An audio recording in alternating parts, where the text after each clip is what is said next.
नमस्कार दोस्तों, वैदिक मंथन चैनल में आपका स्वागत है। छोटी बात बड़ी जानकारी देने की कोशिश करते हैं। पिछली वीडियो में हमने देखा कि पुष्यमित्र शुंग के ब्राह्मण होने की कहानी सकारात्मक है या नकारात्मक, जबकि शुंग एक बौद्धिस्ट राजा था। आखिर एक करिश्मा कैसे हुआ? बृहद्रथ के दरबार में शुंग सेनापति का था। शुंग ने उनकी हत्या करके मौर्य वंश को समाप्त कर दिया था। ऐसा क्यों किया शुंग ने, ये आपने जाना।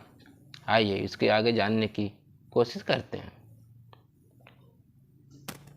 अंततः मथुरा और मथुरा के नीचे वाला भूभाग भी पुष्यमित्र शुंग के हाथों से निकलकर यवन शासक के पास चला गया था, जबकि पुष्यमित्र शुंग द्वारा भारत के अन्य किसी भी क्षेत्रों से बौद्ध भिक्षु की हत्या जैसी घटनाओं का उल्लेख नहीं मिलता है। पुष्यमित्र शुंग का कार्यकाल ईसापुर 185 से ईसापुर 73 ईस्वी तक और राज क्षेत्र मगध, अंग, बंग, वज्ज, विदिशा, काशी, कौशल, वश, मल जनपद पर रहा था।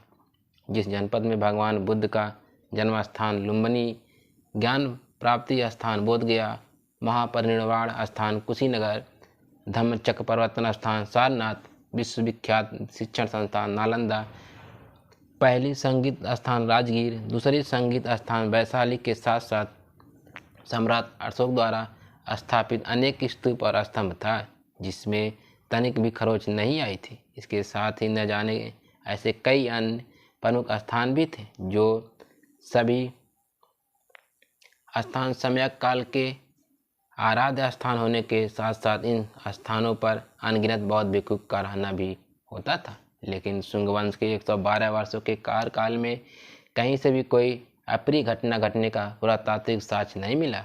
ठीक इसके विपरीत सारनाथ, बरहुत, सांची से शुंगकालीन मरम्मत करवाने का लिखित अभिलेख मिला है। आप लोग शुंग शासन का मानचित्र संख्या 33 में देख सकते हैं। इसमें गहरे रंग वाला छेद शुंग का है।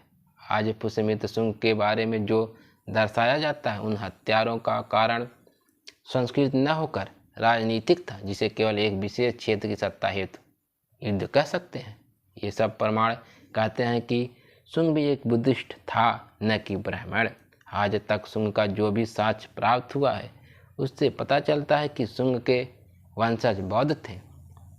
पुष्यमित्र शुंग द्वारा बनाए गए बुद्ध स्तूप मिलते हैं। कुछ स्तूपों की मरम्मत का विवरण भी मिलता है, परंतु शुंग के द्वारा निर्मित एक भी मंदिर या काल्पनिक देवी देवता का साक्ष्य क्यों नहीं मिलता?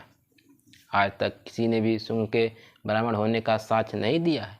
बस एक ही बात बृहद्रथ की हत्या या बौद्ध भिक्षुओं की हत्या है।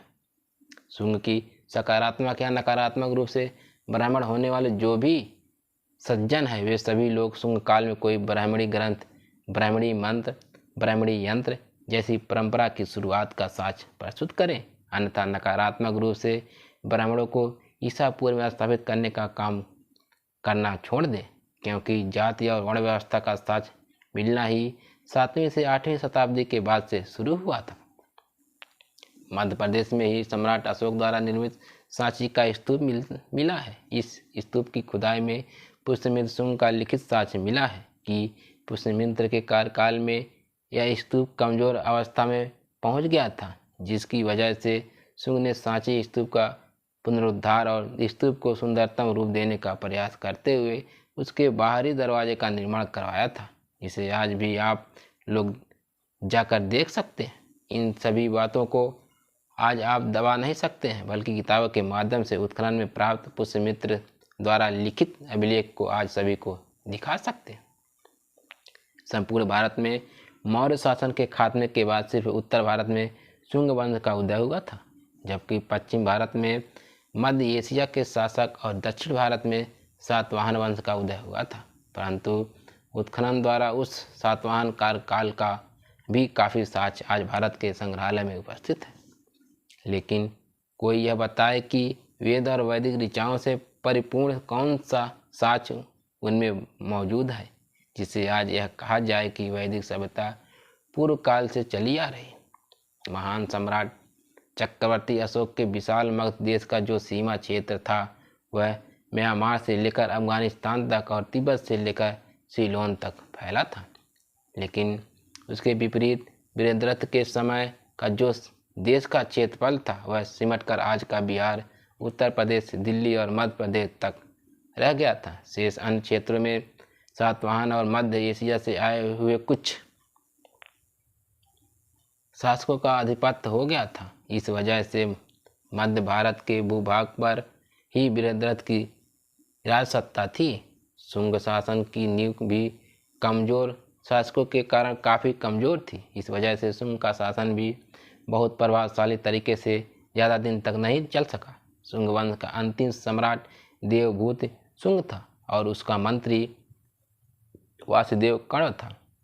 देवभूत शुंग बहुत ही कमजोर सम्राट था, जिसकी वजह से उसके कार्यकाल में उसके साम्राज्य का क्षेत्रफल और भी ज़्यादा सिमटकर छोटा होते हुए आज का बिहार और पूर्वी उत्तर प्रदेश के भागों तक रह गया था।